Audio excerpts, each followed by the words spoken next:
So guys, pag-usapan po natin ngayon itong pahayag po ni Attorney Rowen Aguanson. Binanatan ang sinasabing pinakamalinis di umano na budget sa ngayong darating na 2026 mga kababayan.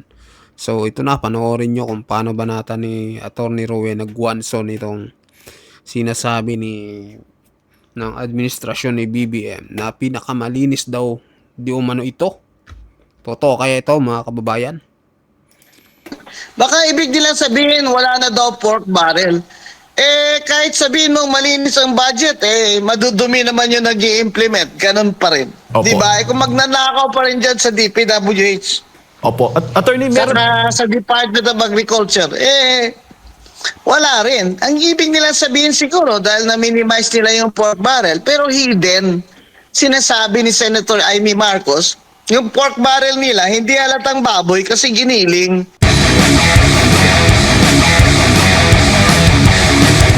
Happy New Year po sa inyo, Attorney. At ito nga, ang bagong taon at may pirmado na rin po itong ating budget ngayong taon, Attorney. Ano ho bang masasabi po ninyo dito? Ang Malacanang sinasabi pinakamaliniis daw itong budget natin ngayong taon, Attorney. Pinakamalinis.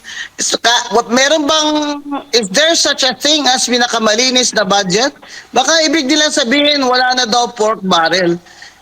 Kahit sabihin mong malinis ang budget, madudumi naman yung nag implement Ganun pa rin. Opo. Di ba? Kung magnanakaw pa rin dyan sa DPWH, Opo. Attorney, meron... saka sa Department of Agriculture, wala rin. Ang ibig nilang sabihin siguro, dahil na-minimize nila yung pork barrel, pero hidden. Sinasabi ni Senator Amy Marcos, yung pork barrel nila, hindi halatang baboy kasi giniling. Opo, opo. Dito nga po, ang sinasabi, yung tinuturing po yung pork barrel, alin po ba dito sa budget natin ngayon yung nakikita po yung red flags? Tingnan mo yung DPWH, malaki pa rin ang budget niya. Wala naman problema niyan dahil infrastructure drives drives also the economy because of the construction. Pero kung titingnan mo, dapat dinisclose nila sa atin, alin dyan? Ang sinasabi kasi nila, wala na daw flood control projects except doon sa may mga foreign funding. Hindi naman nila sinasabi sa atin, alin doon ang may foreign funding para ma-monitor din ng mga bansang inutangan nila. Ibig sabihin, nangungutang pa rin ang administrasyon ni BBM Opo. para dito i-funding sa budget na ito na nanakawin lang din ng mga corrupt. Yun ang problema kasi basic We are a poor country. Tapos ganyan kalaki ang budget nyo, 6.7 trillion, di deficit pa rin. Kasi ang sabi nga ni Secretary Recto, 1.6 trillion pa ang utang na babayarin dyan bawat taon-taon. Opo. Di deficit yan. Saan nila kukunin yan? Hindi sa taxes natin. Pinipilit nila tayo lagi sa VAT na yan ng 12%. Ayaw ni Recto ibaba ng 10%. Dahil tayo ang nagbabayad ng utang ng administrasyon ni BBM na puro magnanakaw. Hindi nila, mga kababayan, nililin lang tayo nito ni BBM Nililin lang niya tayo. Akala niya talaga napakatanga na ng mga Pilipino. Ngayon lang siya nakaramdam na lame duck president na siya sa midterm niya kasi itong social media, ito ang malaking tulong sa atin na tayo'y nagpoprotesta sa mga pagnanakaw nila. Kaya wag niyo silang lubayan. Wag niyo silang lubayan at wag kayong maniwala dyan.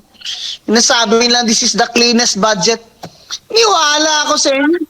Ibig niyo sabihin, wala kayong insertion during the BICAM. Talaga? Tawag na nga ninyo, amendment Sabi ni Risa Ontiveros, wala daw siya insertion. Meron siya amendment. Sabi ni Frank Drilon, Senate President Frank Drilon, amendment at insertion, parehas lang yun. Sino ba mas matalino? Si Senate President Drilon o si Senator Risa Ontiveros? Ang hirap talaga itong ginagawa tayong bobo, kaya sawang-sawa na ako. Sabihin nila, to si Atty. Guanson, wala nang magandang nasabi tungkol kay BBM. Bakit ako may magandang sasabihin tungkol sa kanya? Wala naman siya nagawang maganda. Addict siya Opo. So matindi itong banat ni Attorney Rowena Guanzon mga kababayan. No, matindi yung sa tax 12% pala mga kababayan imbis na ibaba sa 10%. hindi pa rin nila ginagawa, mga kababayan. Ang nagsasuffer tayong mga Pilipino na nagbabayad dito sa utang ng gobyerno, at ginagawa, mga kababayan, binubulsa pa rin. At sabi nga ng gobyerno ni BBM, ito daw ang pinakamalinis na 2026 budget daw, mga kababayan. Pero sabi nga ni Atty. Rowena Guanzon, kung pinakamalinis yan, wala pa rin daw yan kasi yung mga nakapaligid magnanakaw pa rin daw, mga kababayan. So tuloy natin. Opo, attorney, at yung itinuturing na mga allocable items, iba pa yon? Iba pa yun. Sinasabi na hindi daw yun pork barrel. Ano ang ibig mong sabihin? Bakit allocable ang tawag dyan? Ngayon lang niya, talagang ang program funds niya sa budget, binaba niya. Pero meron pa rin. Kasi yung program na yan, prohibited naman talaga yan. Hindi yan ginagawa nila ni Recto at ni BBM at ng Speaker at ng Senate President out of the goodness of their heart. Ginagawa nila yan kasi prohibited na yan ng Supreme Court, unconstitutional na yan. Ginagago kaya pala. naman tayo eh. Napakadami nating abogado na tatanga-tangahan tayo. That is prohibited. That is unconstitutional. It's unconstitutional to remit all excess or reserve funds of government-owned and controlled corporations. Yan ang ginagamit noon ni BBM for 3 years bilang pundo ng kanyang unprogrammed funds, kung saan ang unprogrammed funds, presidente lamang ang makaka-release niyan. Kaya BBM, wag mo na kaming gawing tanga kagaya mo. Alam naman namin na ikaw lang makakalabas ng unprogrammed funds, kaya nag-resign yung Secretary Amina. Hindi niya na kaya yung batikos dahil totoo naman. Walang unprogrammed funds sa budget na yung General Appropriations Act na pwedeng lumabas o ma-implement kung walang pirma ang presidente. So wag niya tayong gagawing tanga na for 3 years ginawa niya yan. At ano ang paraan para makakuha sila ng perang kukurakutin nila? Lahat ng reserve funds natin sa PH, Philippine PhilHealth, kinuha nila 89 billion. Sa PDIC natin, more than 100 billion. Ano pala, gatasan pala yon. Government-owned and corporations, ginagawang milking cow ni BBM para ipondo niya sa unprogrammed funds niya. Ang unprogrammed funds, dapat lang yan may mga excess revenues na hindi inasahan. I-replay niyo yung mga interview ni Secretary Recto. Lumabas din yun sa kanya dahil alam niya naman hindi tayo tanga. Ang unprogrammed funds na yan, that's just in the budget, pero wala yung pondo. Pupunduhan lang yan sa excess revenue. Kaya dapat nga yan, nilalabas lang yan towards the end of the year na alam mo na kung may excess revenue ka. Paano ka may excess revenue? Wala nga, deficit ka nga. Opo. Deficit na itong gobyerno niya. Kaya siya nangungutang every year. 1.6 trillion pa ang babayarin na utang this year. 6.7 ang trillion ang budget natin. Saan nila kukunin yun? Sa taxes natin.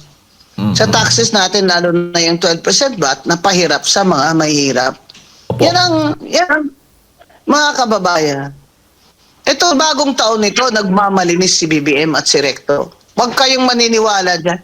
This is the cleanest budget ever. Attorney, ito nga nababanggit po ninyong unprogrammed funds. May mahigit 90 billion pesos po ang vinito ng Pangulo at may mga natitira pa. Para po sa inyo, dapat lahat ng unprogrammed funds alisin dito sa budget natin. Dapat alisin niya. Ginagawa niya yung kitik-kitik eh. Ginawa niya yung, kumbaga yun yung kanyang tawag dyan piggy bank. Na kukupit-kupitin niya yan pag may President, kailangan ko ng ganito tulies dun sa district ko para may kickback ako dyan na 20%, di ba? Wala nga pondo yan. Excess revenue lang ng mga kapondo dyan. Dapat in-erase niya na dahil deficit naman tayo. Anak ng tinapaka BBM, 3 taon pa. Talagang ibabaon mo na kami sa utang. Kawawa mga kaapu-apuhan namin. Pero ikaw, baka siguro, Dahil bangag ka, hindi mo napipil yun. Saka ang dami-dami yung pera na ninakaw. Hindi nyo na maubos yan. Sa 3 kamatayan nyo man, hindi nyo maubos yung ninakaw nyo sa amin. Pero paano mga kamahihirap? Paano? Sa 3 years na ito, paano ang services? Sabihin nila, ay may maip naman attorney, may ganyan-ganyan, ayuda. Kailangan namin trabaho. Kailangan ng mga hirap trabaho, hindi ayuda. 2.4 million ang walang trabaho nitong Paskong ito. More than 1/2 sa mga Pilipino nakaranas ng gutom. Ito ba ang administrasyon na gusto nyo maulit pa sa 2028? Huwag kayong pumayag na linlangin kayo uli ni BBM at ng kanyang gang. Okay lang yan sila dahil mayayaman sila. Paano kayo? Pagka-graduate ng mga anak nyo na halos hindi na kayo kumakain. Parang ang baybaon ang mga anak nyo sa college. Pagka-graduate after 3 years, walang trabaho. Sino pa mag-invest sa Pilipinas kung ganito tayo ka corrupt? Palagay nyo kaya hindi alam ni Trump na cocaine addict si Bongbong? Alam ni Trump yan. Inaresto nga si Maduro dahil nagda-drug trafficking Anong sinabi ni Trump? Lahat kayo, mga heads of state, ng mga drug traffickers kayo at drug users, hindi kami papayag dyan. Kinaprotect siyempre ng Amerika yung kanyang it wants to protect its nation and its people. Alam din ng Amerika nang sumisira sa kanyang mga young people ay itong drugs. Kaya talagang matindi sila sa pagbabawal ng drug trafficking to America. And the Philippines is a transit country ng drugs. Alam din ni Trump yan. Tayo, huwag tayong magpapaloko dyan kay BBM gang. Nakapalibot dyan sa kanya, puro adik. Kaya tingnan nyo nangyari sa atin. Lahat sila, bulsa lang nila, inuuna nila. Bagong taon, walang pag-asa kay BBM. Huwag kayong maniwala dyan. Kailangan mag-resign na yan siya. Wala kailangan mag-resign na yan siya. Walang magpapautang. Nangungutang taon-taon. Deficit ang budget, okay pa rin sila. Itong mga congressman na ito na mga walang hiya. Buti naman si Garjola na frozen na yung assets niya. Ito naman ang panawagan ko sa Bureau of Internal Revenue. Yan si Garjola. Tingnan yung pagsimula niyan, ganyan ba yan kayaman? Lahat ng mga anak niya, kontraktor. Dito sa Batangas, hari-harian yan. Kinatawanan lang kami dito sa Batangas. Yung Garjola na yan, frozen na assets niya, nakangiti pa siya kasi marami siyang tinago. Dapat yung BIR, calling the Bureau of Internal Revenue, singilin nyo na ng unpaid income tax at pahilan nyo ng criminal complaint ng tax evasion yan si Garjola para talaga matigil na itong mga magnanakaw na congressman na ito. Attorney. So ayun mga kababayan, matindi itong banat ni Atty. Rowena Guanzon, no? Lalo na sa unprogrammed funds mga kababayan. Grabe, meron pa rin pala. So dapat alisin talaga yun mga kababayan kasi doon talaga nanggagaling yung mga kickback lalo na dito sa mga politiko mga kababayan. So yun daw dapat alisin daw, sabi ni Atty. Rowena Guanzon. Tapos isa rin sa mga nabanggit na Atty. Rowena Guanzon, yung about sa drug na di umano'y nagdodroga itong si BBM mga kababayan, na alam daw di umano ni Trump mga kababayan. Kaya nga daw na hinuli si Maduro dahil sa drug trafficking mga kababayan. So yun po yung matinding banat ni Atty. Rowena Guanzon mga kababayan. So mag-comment kayo mga kababayan kung ano masasabi nyo dito. Hindi na po natin tatapusin, no? Medyo mahaba na. Sa mga bagong pasok dyan, pa-subscribe din po ng ating channel. Ano masasabi nyo sa pahayag ni Atty. Rowena Guanzon. At sa mga bagong pasok, pa-subscribe ng ating channel mga kababayan. Maraming salamat po.